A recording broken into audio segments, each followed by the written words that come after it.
وعلى آله وصحبه ومن تبعه بإحسان إلى يوم الدين. أما بعد.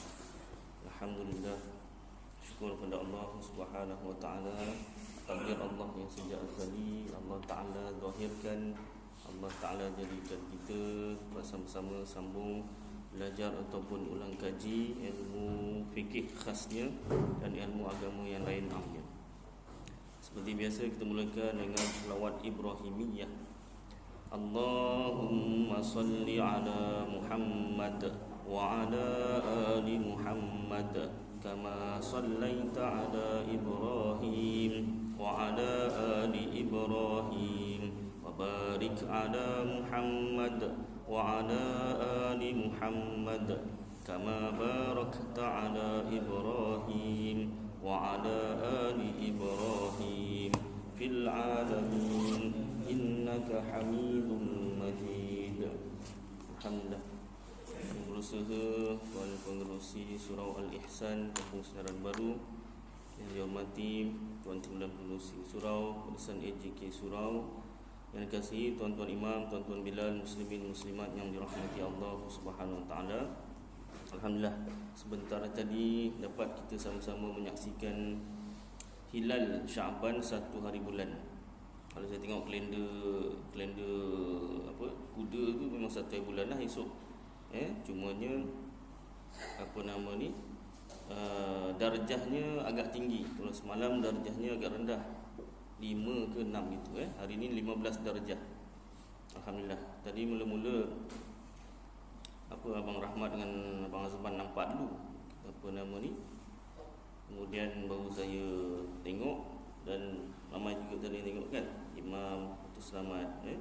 Tadi maknanya satu perkara sudah terbukti 1 hari bulan boleh dilihat dengan mata kasar.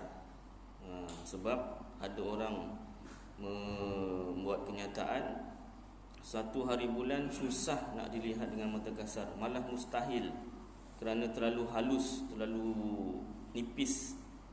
Terbukti maknanya ada apa nama ni, kita dapat melihatnya dengan mata kasar.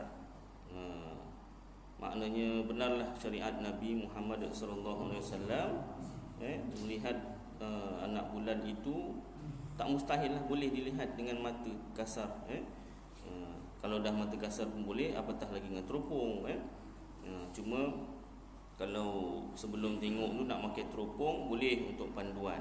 Tapi setelah dilihat dengan teropong, alihkan teropong, lihat dengan mata kasar, nampak, dikira nampak. Tapi kalau tengok dengan teropong, nampak, alihkan teropong, tak nampak. Semua tak nampak. Yang muda, yang tua, yang sihat, yang penyakit 3 serangkai tu dah memanglah. Yang tak ada penyakit langsung pun tak nampak, maka dikira tak nampak. Itu berdalilkan hadis. Jadinya apa nama ni, hukum melihat anak bulan tu, ru'yah tu yang dikendaki dengan mata kasar. Maka kenyataan tak boleh dilihat 1 hari bulan dengan mata kasar tu sebab terlalu halus, terlalu nipis, salah. Boleh dilihat. Tuan-tuan tengok kalender 1 hari bulan. Malam ni 1 hari bulan. Hari ni Selasa, malam Rabu 1 hari bulan. Baik. Sambung muka surat 130. Ini kitab Sabilul Muhtadin li Tafaqquh fi Amriddin bagi Syekh Muhammad Arsyad Al-Banjari. Mana tulisannya Ustaz? Tak nampak. Dia bergeser-geser, dia hilang tulisannya. Dekat dalam je lah tulisannya.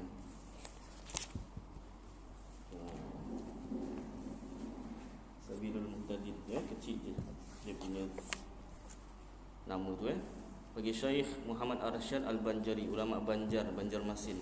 Walaupun ni kitab Melayu, ini antara kitab Melayu yang paling besar. Maksudnya paling besar tu bukan saiznya tetapi perbahasannya. Dia punya huraian dia tu. Setakat ni inilah kitab Melayu yang paling besar. Kalau apa nama ni, kitab terjemah tu lain lah. Kitab terjemah tu daripada bahasa Arab, terjemah bahasa Melayu. Yang ini memang dikarang, ditulis dalam bahasa Melayu tu sendiri. Kemudian walaupun dia bahasa Melayu, namun ambilannya, sumbernya itu daripada kitab-kitab besar, kitab-kitab Arab dalam mazhab Syafi'i. Antaranya ialah kitab Tuhfah dan kitab Nihayah. Kitab Tuhfah bagi Syekh Ibn Hajar dan kitab Nihayah bagi Syekh Ramli. Kalau pergi pondok pesantren madrasah disebut tentang kitab Tuhfah atau Nihayah, maka kenallah. Itu kitab besar dalam mazhab Syafi'i. Dan beberapa kitab yang lain, bukan dua je, beberapa kitab-kitab lain juga. Baik, jadi kita sambung bab puasa lah, muka surat 130, juzuk yang kedua. Dia ada 2 juzuk. Asal ceritanya Syekh Muhammad Arsyad Al-Banjari ni nak buat keseluruhan bab tentang fikih, tapi takdir Allah, hayatnya tu sampai pada bab korban, sembelih, kemudian kitabul at'amah, menyatakan bahawa halal dan haram memakan dia, perkara-perkara yang halal dan haram dimakan. Sampai situ maka wafatlah Syekh Muhammad Arsyad Al-Banjari. Maknanya tak sempat nak sambung bab apa nama ni, kalau ni bab fikih, apa nama ni, bab ibadat. Nakahat ada tak? Nakahat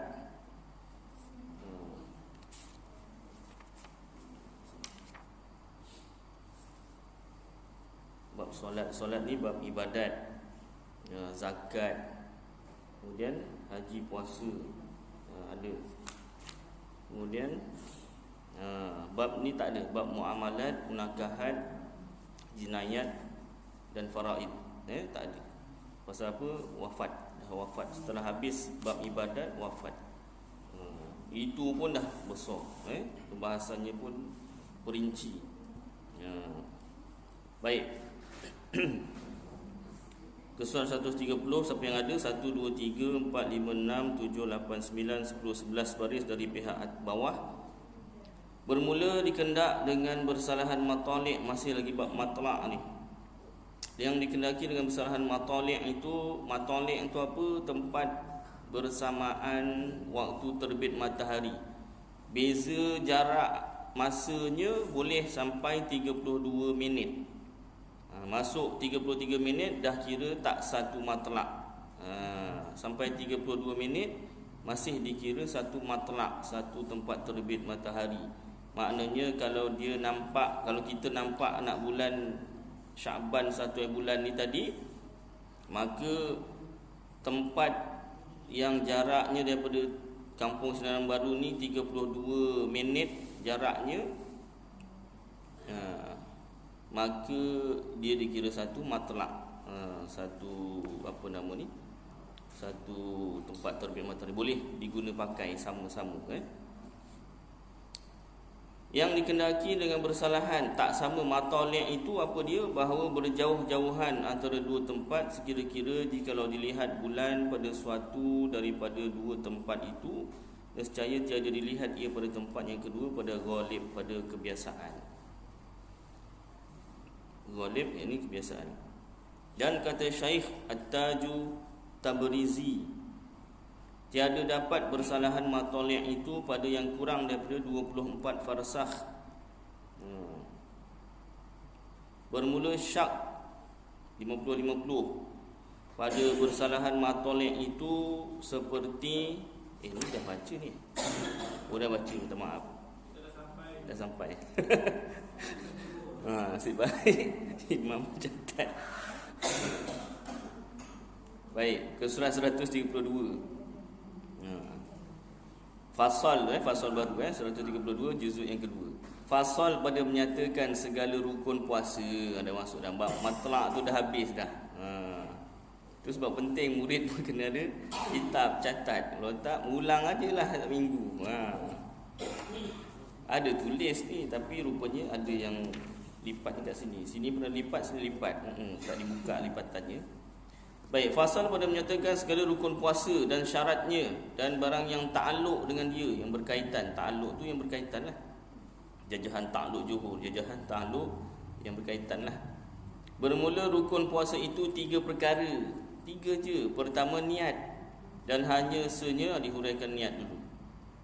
dan hanya senya wajib niat dengan hati jua, dan sunat melafazkan dia. Yang namanya niat tu dengan hati. Sunat kita lafazkan dia dengan lidah, kita cakap dengan lidah tu sunat. Yang wajib tu niat dalam hati. Dan wajib berniat puasa dalam hati tu tiap-tiap hari. Mazhab kita Syafi'i wajib niat puasa tiap-tiap hari. Ni puasa Ramadan lah ceritanya. Dan segala puasa yang wajib. Puasa Ramadan dan puasa lain yang wajib. Selain puasa Ramadan apa? Puasa yang wajib. Puasa nazar. Nazar ni berjanji dengan Allah Ta'ala, ya Allah, kalau aku dapat kahwin dengan si Minah, minta maaf kalau dia nama Minah, aku puasa 1 hari. 1 hari je lah. Banyak-banyak 3 hari, paling banyak pun 3 hari lah. Jangan sebulan, dah sebulan berturut-turut. Jangan. Takut susah nak tunaikan. Janji Allah Ta'ala tu nazar. Maka dapat kahwin, maka wajiblah puasa. Jadi tu puasa nazar. Biasa kalau orang Melayu ni nazar botak kepala atau cukur kepala. Asal botaknya kau nazar ke? Gitu. Biasanya macam tu orang Melayu, kalau dia nama nazar botak kepala, itu aja. Sebenarnya banyak lagi. Apa-apa sahaja yang harus, bukan wajib. Ni kalau aku dapat kahwin dengan Seminah, ya Allah, aku sembahyang 5 waktu cukup. Itu dah memang wajib, tak payah nazar. Itu memang wajib. Ya saya. Pahala menunaikan nazar lah. Sebab dia berjanji Allah Ta'ala, dia tunaikan, dapat pahala. Sebab benda tu wajib. Benda wajib, dia dapat pahala. Besar pahala. Benda sunat saja dapat pahala, lagi benda wajib. Baik. Dia ada satu bab tu, bab nazar tu. Panjang juga, tapi tak apalah, lain kali. Tu kira iklan. Pertama niat, dan hanya semua wajib. Baik, sambungan tadi. Dan wajib berniat puasa tiap-tiap hari, sama ada puasa itu fardu atau sunat. Kalau mazhab Syafi'i, sunat pun wajib niatnya setiap hari. Dari kerana puasa di dalam tiap-tiap hari itu suatu ibadat, masing-masing berkehendak sekalian kepada niat. Asalnya fardu dan sunat wajib. Qaul mu'tamad mazhab Syafi'i. Puasa sunat pun wajib niat setiap hari. Berkehendak kepada sekalian kepada niat. Maka jika berniat seorang pada malam yang pertama daripada bulan Ramadan, malam pertama Ramadan. Bukan malam pertama lain, malam pertama Ramadan. 1 Ramadan. Hari ni, contoh hari ni 29 Syaban atau 30 Syaban, malam ni ataupun esoknya tu 1 Ramadan, malam ni. Contoh, untuk senang faham. Maka malam yang pertama tu lepas maghrib. Berniat pada malam pertama bulan Ramadan bahawa ia puasa sebulan Ramadan. Dia niat malam pertama Ramadan tu, dia niat nak puasa sebulan Ramadan. Tiadalah memadai akan dia. Tiadalah memadai, tiadalah sah akan dia niat yang demikian itu. Mazhab Syafi'i, niat sebulan bulan Ramadan, ya Allah, aku nak puasa sebulan bulan Ramadan, dalam hati niat. Malam pertama Ramadan tu dah sampai masa maghrib dah masuk, waktunya dah betul, tapi dia niat sebulan bulan Ramadan puasa. Tiada sah demikian itu. Melainkan bagi puasa hari yang pertama jua. Hari yang pertama je dapat. Itu mazhab Syafi'i. Hukum asal begitu, kena tahu yang hukum asal. Kalau mu'tamad, kalau yang paling afdal lah, yang paling tinggi, paling kuat. Yang pertama jua. Tetapi sayugianya tu disarankan, hendaklah ia berniat seperti demikian itu pada malam yang pertama daripada bulan Ramadan, supaya dapat pahala puasa Ramadan. Jika lupa, ia akan niat pada setengah daripada segala malamnya, yang kemudian daripada itu pada mazhab orang yang memadai akan niat yang demikian itu. Dia tak sebut mazhab apa. Tapi yang masyhurnya mazhab Maliki. Nanti kita semak pula kitab Fiqh ala Mazhabil Arba'ah tu. Fiqh 4 mazhab. Siapa nak boleh beli. Dia tulisan Rumi tu. Dia dah, asalnya bahasa Arab, diterjemah ke tulisan Rumi. Ke bahasa Melayu Malaysia tulisan Rumi. Harga dekat Shopee boleh beli, harganya RM200 sahaja. Kenapa sahaja? Sebab handset lagi mahal kan. Mana ada handset RM200? Budak pun tak nak. nak. Berapa ni pak? Duit. Handset RM200, anak budak kecil pun tak nak. Kuang-kuang mau RM1,000. Saya punya handset ni dah berapa tahun? 3 tahun dah, RM500. Itu dulu RM500, kalau sekarang beli rasa dah 200, dah tak jual. Second hand adalah. Makna yang paling puas hati handset pun kurang-kurang 500 lah. 500. Bolehlah rakam satu kuliah punya, satu malam punya kuliah. Itu kalau kau terlupa nak upload kat YouTube, tak buang, esok nak rakam kuliah, tak muat. Dah tak boleh rakam. Itu 500 punya handset je tak?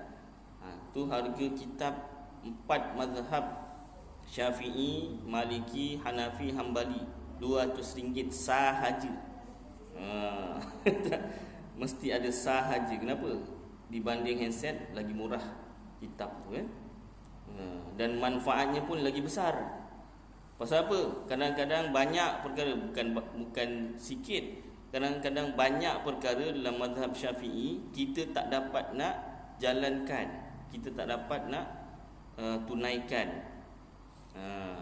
Kalau dapat tunaikan, alhamdulillah, syukur, bagus, afdal. Contoh macam menutup aurat bagi perempuan di hadapan lelaki yang ajnabi, yang bukan mahram, yang boleh dikahwini. Seluruh tu tumbuh. Qaul mu'tamad. Yang fudah tu saya, yang mata je nampak. Tak, seluruh tubuh, mata pun tutup. Tapi pakai kain yang nipis sikit lah, yang bagian mata tu. Kan saya terlanggar tiang aja.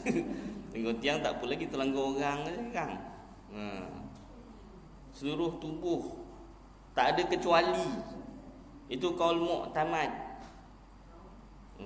Susah Ustaz, tak dapat ikut, dia tak apa.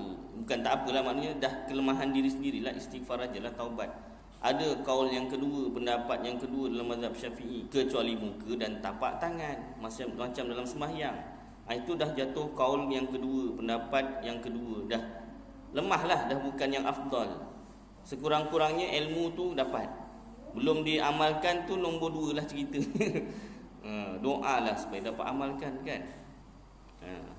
Yang tutup muka kecuali mata tu, itu pun dalam mazhab Syafi'i dah kira jatuh kaul yang kedua dah. Kalau macam tu baik saya buka aja, tak payah pakai, itu dah kira okey lah tu. Kalau dah mampu macam tu, dah lah. Nanti naiklah satu tahap sampai tutup semua. Jangan dah dah nampak mata tu. Alah, ya ke? Jadi kalau pakai macam ni kira sama macam kecuali muka dan tapak tangan Ustaz. Tapi dah kira baik sikit lah daripada tunjuk muka dan tapak tangan. Kalau dah tunjuk mata je pun orang tengok dah sampai aksiden bawa kereta, lagi nampak muka awak. Oh, mana saya lawa Ustaz? Ayolah dah, awak lawa dah. Itu yang sebenar yang dia nak dengar tu. Baik. Kan ada satu dokumentari orang putih, dia pergi Pakistan, suka ambil gambar. Ambil gambar seorang perempuan ni pakai fudah, nampak mata je. Jadi dah 2-3 tahun lepas tu dia macam teringat nak cari balik orangnya. Dek kerana mata tu. Ya Allah. Tapi yang kali kedua datang tu nak cari, dia nak ambil gambar muka. Suaminya tak bagi dah kahwin. Pasal cantik sangat matanya. Nampak? Kemain mata je tahu tak? Mata je macam tu lah. Cari bukan nak bagi nak rak.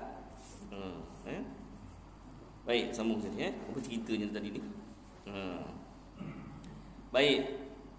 Jadi kaul mazhab apa ni tadi? Mazhab Maliki. Jadi kalau beli kitab fiqh ala mazhabil arba'ah tu manfaatnya besar. Jadi kalau ada perkara-perkara, itu contoh satu. Itu bukan mazhab lain lah tu, yang tu tentang tudung tu. Yang itu masih lagi mazhab Syafi'i. Contoh lain tadi yang saya sebutkan, yang kita tak dapat menjalani mazhab Syafi'i sendiri, terpaksa menjalani mazhab lain, dibenarkan, boleh dibenarkan. Kenapa? Itu mazhab yang bertulis. Maknanya mazhab selain mazhab Syafi'i itu, Maliki, Hanafi, Hambali itu, boleh juga kita yang bermazhab Syafi'i ini mengamalkan. Jika mazhab Syafi'i itu kita susah nak mengamalkan, kalau saja-saja nak amalkan pun boleh, apatah lagi kalau ada masalah. Kenapa? Sebab 4 mazhab ni ada berkaitan dengan hadis Rasulullah sallallahu alaihi wasallam, perpecahan umatku satu rahmat. Maksudnya perpecahan dari segi apa? Syarah hadis tersebut, perpecahan dari segi mazhab fikih. Mazhab fikih itu satu rahmat. Maknanya 4 tu kita boleh pakai. Cuma masyhur kita dekat Malaysia mengamalkan mazhab Syafi'i. Sebenarnya dah banyak perkara, cuma maklumat tu sampai ke tidak saja. Satu, zakat. Kalau kat Malaysia, sejak saya lahir lah sampai sekarang ni memang pakai duit zakat. Kalau tuan-tuan, sejak tuan-tuan lahir, cuba tanya apa nama kalau masih ada kan orang lama-lama kan, ada tak yang zakat guna beras? Maknanya memang ambil zakat daripada jabatan agama negeri masing-masing, pungut beras. Macam saya tak jumpa. Saya memang lahir dah semua bagi duit aja. Mungkin ada, tapi saya tak tahulah. Ada. Kata Abang Rahmat dia pernah jumpa. Memang ambil zakat tu kutip beras. Agihkan pun beras. Kalau zaman saya dah tak ada. Jadi sampai sekarang rasanya takkan berubah balik ke beras. Sedangkan dalam mazhab Syafi'i wajib makanan ruji, makanan asas.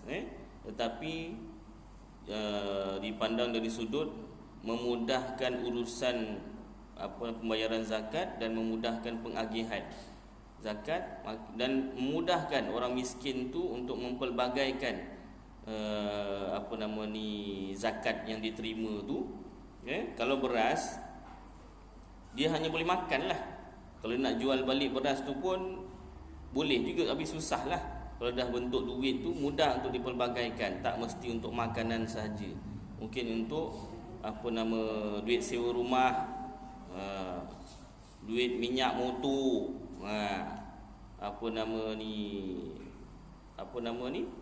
makan minum, air kan, bil elektrik, bil air, ya tak? Baik. Jadi itu menggunakan mazhab lain, bukan mazhab Syafi'i. Dan bab haji juga saya dah ulang banyak kali, tak apa, ulang lagi. Bab haji, mazhab Syafi'i bersentuh kulit lelaki perempuan batal sembahyang. Ada syahwat ke tak ada syahwat ke, batal sentuh kulit. Jadi semasa tawaf tu, kalau haji semasa tawaf, semasa sa'i, yang bercampur lelaki perempuan tu, kalau tersentuh kulit sama ada syahwat atau tak ada syahwat, batal sembahyang mazhab Syafi'i. Tetapi dibenarkan untuk bertaklid mengikut mazhab yang lain. Bersentuh kulit tanpa syahwat tak batal. Kalau bersyahwat batal. Jadi kalau secara kebiasaannya tersentuh kulit nenek-nenek, makcik-makcik, insya-Allah tak batal. Kalau sentuh yang anak dara mungkin batal. Mungkin tak tahulah kalau nenek-nenek pun batal juga. Tak tahulah, susah juga kan. Baik. Habis macam mana kulit dia lembut, Ustaz? Macam mana? Kan? Nenek-nenek itu walaupun nenek-nenek, ya tak? Rajin basuh beras apa kan? Lembut tangan dia. Dah tersentuh yang jenis bersyahwat, batal juga sembahyang. Itu tak boleh nak buat apalah, kenalah ambil sembahyang. Baik. Jadi maknanya dibolehkan mazhab kita bermazhab Syafi'i memakai mazhab lain. Contoh lain, ni yang saya jarang sebut. Dalam masjid budak sembahyang. Saya pernah ditanya tentang bab budak bawa pergi masjid atau surau, dia sembahyang. Perlu tak saf belakang ataupun boleh tak dia bersama-sama dengan soft apa nama ni, orang yang sudah balik? Biasanya budak kalau kat Malaysia ni, biasanya lah kalau sunat khatan tu dia umurnya darjah 6, cuti sekolah nak naik tingkatan 1 biasanya. Tapi ada juga yang awal daripada itu, tapi tak ramai. Yang ramai memang lepas darjah 6 tu. Anak saya sendiri, saya berazam nak sunatkan 7 hari, hari yang ke-7. Oi, kecoh. Satu keluarga kecoh, masalah besar gitu. Ya bini saya, ya neneknya, dua-dua belah, belah saya, belah isteri, atuknya belah isteri dengan belah saya, semua. Saya seorang yang nak sunatkan 7 hari. Ya tak boleh, kalah. Kalah, tak boleh.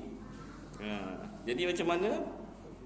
Takdir Allah, umur 6 tahun nak naik darjah 1.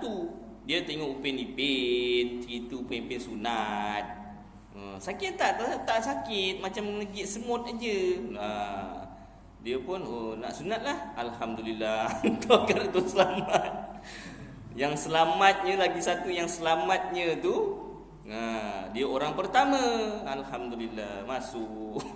Yang lain darjah 4, darjah 6 beratur kat luar tu. Orang pertama sekali nampak tu selamat pegang jarum macam sap menjerit. Dah tak ada Allah dah, hilang Allah semua hilang. Menjerit, nangis. Habislah yang kat luar tu, nasib lah dengar cepat dah jenam. Hilang kata kena gigit semut apa, hilang. Pipin, tapi alhamdulillah selamat. Lepas daripada tu, daripada sejak kena enjin sampai dah nak buka kelipnya, tak nak pakai seluar, kain apa, tak nak langsung. Togel aja bahagian bawah, baju okey lagi nak. Tapi pergi mana-mana kat kereta aja. Nasib lah yang kereta-kereta sebelah ni jenguk-jenguk, nasib lah. Macam mana? Dah dia tak nak. Pas-pas tu mengamuk nangis pula. Dah lah. Baik. Jadi biasanya budak kat Malaysia darjah 6 cuti sekolah nak tingkatan 1 baru sunat. Tapi kalau ada awal daripada tu, alhamdulillah lah. Jadi ceritanya kalau dia belum khitan, pada kemaluan dia ni, lelaki lah ceritanya, dia ada dipanggil palat. Palat tu bekas air kencing, warna putih dalam dia punya kulit, ujung kemaluan kulit dia tu yang belum dipotong tu, itu dia mengumpul air kencing. Air kencing tu najis. Jadi bila dia sembahyang, apa nama ni, mazhab Syafi'i tak sah. Dia sendiri sembahyang tu pun tak sah. Mazhab Syafi'i, kalau dia sembahyang sebelah orang yang dah berkhitan, yang suci kalau dia bergesel badan, bergesel kulit, atau pakaian dia tu bergesel kulit atau bergesel pakaian, bergesel sahaja, maka orang yang sembahyang yang suci daripada najis tu sah sembahyangnya. Tetapi kalau menimpa kulit dia ke, badan dia ke, baju yang belum sunat ni, menimpa baju yang dah sunat, batal sembahyang orang yang dah sunat tu tadi. Pasal apa? Dikira menanggung najis. Sebab orang yang baju dia kena atas baju yang belum sunat tu, dia tu belum sunat, menanggung najis. Mazhab kita Syafi'i begitu. Jadi oleh sebab itu, dulu kebanyakan masjid atau surau dia buat papan tanda kanak-kanak belum sunat. Tapi dia kata kanak-kanak je, patut kanak-kanak yang belum sunat, yang dah sunat boleh depan. Tapi papan tanda je lah, tak dicek sunat belum, tengok tak adalah. Payah juga macam tu. Hari-hari kerja nak menengok je kan. Jadi apa nama ni, itu salah satu cara supaya itu nak beramal dengan mazhab Syafi'i. Baru-baru kemudian ni, zaman kemudian ni, benda tu dah tak diamalkan sangat. Jadi budak yang dah sunat ke, belum sunat ke, semua dekat soft orang dewasa atau orang yang dah sunat. Jadi macam mana ceritanya? Satu, ada yang kata biarlah nanti budak tu biar semangat datang surau masjid. Itu satu. Pihak yang lain pula mana boleh batal apa nama sembahyangnya orang yang dah sunat apa semua ni. Jadi untuk meredakan pertikaman lidah tentang bab ni, kadang AJK sama JK pun lain pendapat. Jadi kalau tak silap saya masa tu kat mana surau Taman Seroja ke apa gitulah kalau tak silap, ke tempat lain. Jadi dalam kuliah tu saya terangkan mazhab Syafi'i yang tadilah saya sebut. Tapi ada mazhab lain. Untuk menyelesaikan masalah ini mungkin kita boleh pegang mazhab Maliki. Mazhab Maliki suci daripada najis, suci daripada hadas dan suci daripada najis pada badan, pakaian dan tempat sembahyang sunat sahaja. Maknanya kalau mazhab Maliki, satu orang badan dia tu dia belum sunat, dia punya kemaluan tu masih menanggung palat tu tadi yang kencing, dia sembahyang, sah sembahyangnya. Ataupun pakaian dia ada nama apa nama najis, sah sembahyangnya. Ataupun tempat sembahyangnya. Tempat sembahyang tu apa? Tempat yang kena pada anggota sujud, anggota duduk, anggota kena tempat yang kena anggota badan dia semasa sembahyang. Tak kira lah masa berdiri ke, masa sujud ke, masa duduk ke. Maknanya kalau dia sujud kat sebelah tengah-tengah, kanan kiri dia tangan, antara tangan dengan tempat dahi dia tu ada tahi cicak, sah. Kalau mazhab Syafi'i sah. Pasal apa? Dia tak kena anggota badan dia tu. Tapi kalau apa nama ni kena pada anggota badan dia tu, maka dikira tempat tu tempat sembahyang, maka tak sah lah mazhab Syafi'i. Jadi mazhab Maliki sah. Jadi penyelesaian dia, siapa yang tengah sembahyang tiba-tiba ada budak belum sunat kat sebelah, maka bolehlah dia bertaklid atau mengikut mazhab Maliki. Allah, ustaz lambat beritahu, saya dah lama dah budak kacau sebelah. Saya dah terlambat, ada budak lagi lambat. Orang awam walaupun dia tak tahu dan mazhab lain tu ada menyatakan bahawasanya sunat sahaja suci daripada najis, maka orang awam itu selamat. Ada ulama kata orang awam itu tak ada mazhab. Maksud tak ada mazhab tu bukan dia tak pegang mana-mana mazhab. Mana-mana mazhab yang kena dengan perbuatan dia tu sahlah amalan dia. Walaupun dia tak tahu. Baru tahu mazhab Maliki sunat. Selama ni saya tak tahu, tapi dah ada berselit-selit, bukan selit, dah bertepik-tepik, dah dia empap-empap apa budak apa semua kan. Sah. Walaupun tak tahu. Cuma darjat ibadatnya tu lainlah dengan orang yang tahu. Ada pula cakap kalau gitu baik ustaz tak payah beritahu, senang.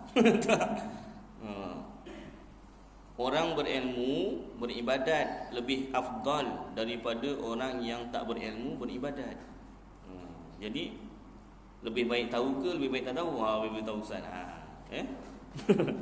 Baik, sambung. Panjang sangat ni bab apa ni. Baik, jadi digalakkan, sayogianya digalakkan, hendaklah ia berniat seperti demikian itu. Malam 1 Ramadan tu niat saja aku puasa sebulan bulan Ramadan. Pada malam pertama bulan Ramadan, supaya hasil dapat pahala puasa Ramadan. Jika lupa ia akan niat pada setengah daripada segala malamnya.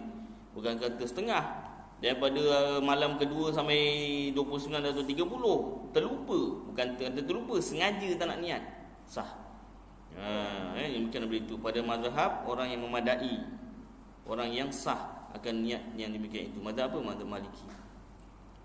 Dan wajib pada puasa fardu berniat pada malam, iaitu barang yang antara masuk matahari waktu maghrib dan terbit fajar subuh, sama ada ia fardu Ramadan atau nazar janji atau kafarah. Kafarah ni dia menggantikan puasa ataupun apa? Kafarah ni denda-denda lah, sama ada sebab membatalkan puasa dengan bersetubuh ataupun yang apa nama ni, yang haji tu kan, yang tak dapat, yang dam haji tu kan, tak dapat nak tunaikan, kena puasa kafarah. Baik, masuk isyak azan dulu, kita sambung sikit. Dan sama ada ia tunai atau qada. Qada pun wajib niat malam.